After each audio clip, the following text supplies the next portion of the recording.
Hey guys, in today's video I'm going to be showing you how to get the wild set. Now if you don't know, the wild set was the reward you got for completing all shrines in Breath of the Wild.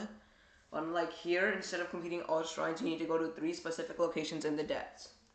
Those locations are going to be the Hebra Dark Skeleton, located right here, the Elden Dark Skeleton, over here, and the Gerudo Dark Skeleton, located at the very edge of the map, right here.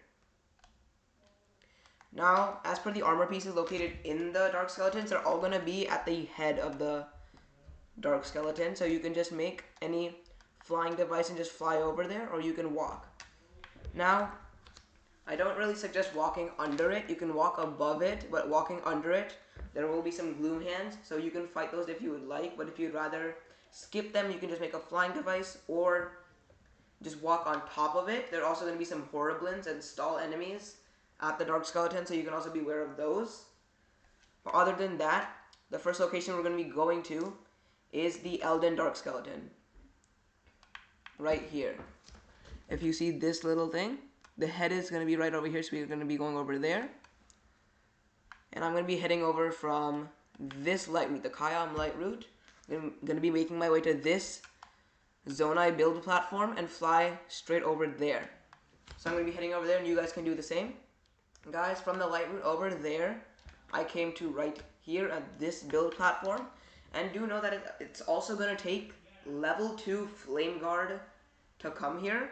So if you just started the Goron quest or have just completed it, and you only have one piece, you can buy like the chest piece right over here, where they make you go at the start of the Goron quest.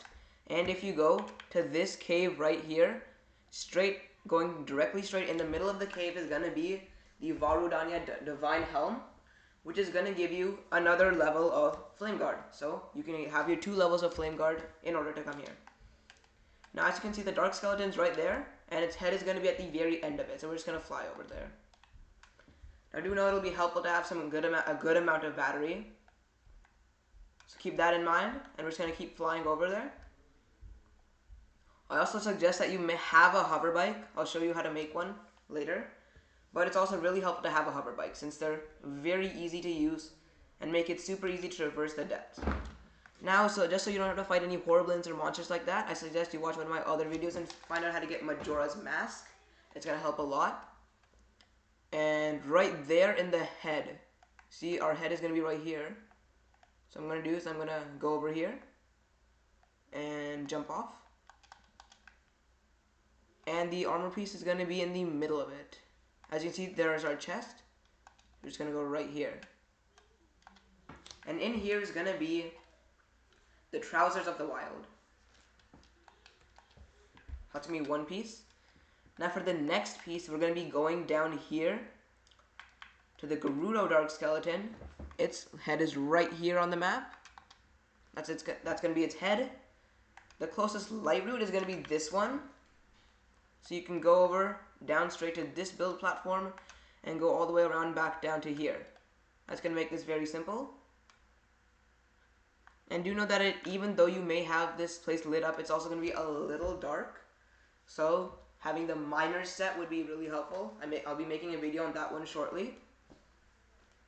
But just head on over to this light route, the Kasari light route, and I will as well. So guys, right now, I'm directly above the Gerudo Dark Skeleton. What I did was, I went to here, the Kasari light route, and I traveled down to this building platform. I made a hover bike, and I also saw that there were 4 rockets, which if you have some shields, then that would be great to fuse to your shields. So you want to mark this spot on the map and use it to ever know that you can come back here for some rockets, because it'll be a great spot, because there are multiple ones. But going down this path, you're going to see an ascending platform, which is good because you want to see that. And now, going this way, our head is going to be right there. So, if we jump off and glide down into the head, right now I can't really see where the chest is, so what I'm going to do is I'm going to throw a giant bright bloom seed onto the ground. like that. Now we can see. And the chest is right there. Oh, see, it's going to be a silver horriblin, and there are also going to be horriblins here, so be aware of them. But opening this chest, we're going to get the Tunic of the Wild, which is another really good piece. And for our last piece, we're going to be heading all the way to the top of the map to the Hebra Dark Skeleton. Its head is going to be right here.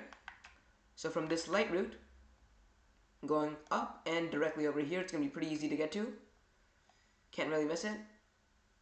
The gloom spawn is going to be right here, so not much to worry about. But just so you know, if you do not have this area, it's going to be a bit hard to get to, because your nearest chasm entrance is going to be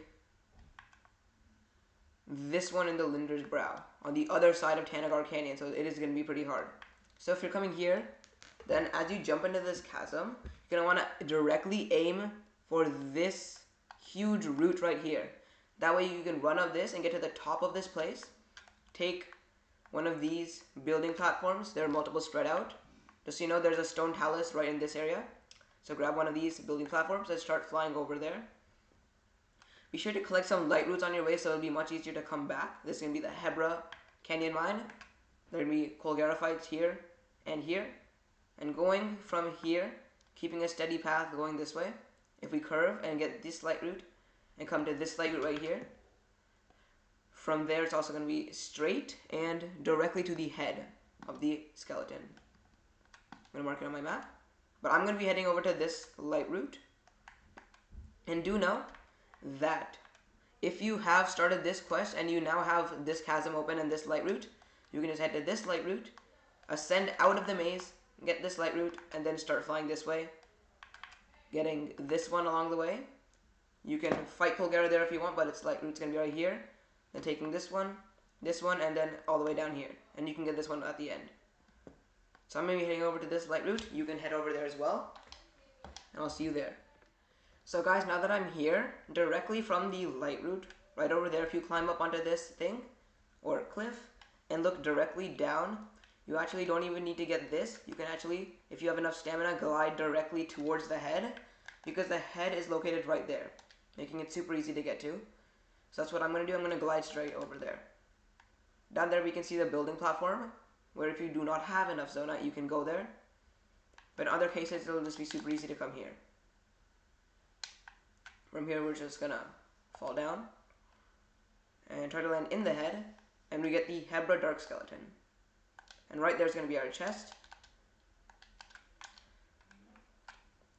And this is going to contain the Cap of the Wild. That's going to be the last piece of the Wild set. And guys, that's going to be it for today's video. Thanks for watching, and I hope you found this video helpful, and do consider liking and subscribing.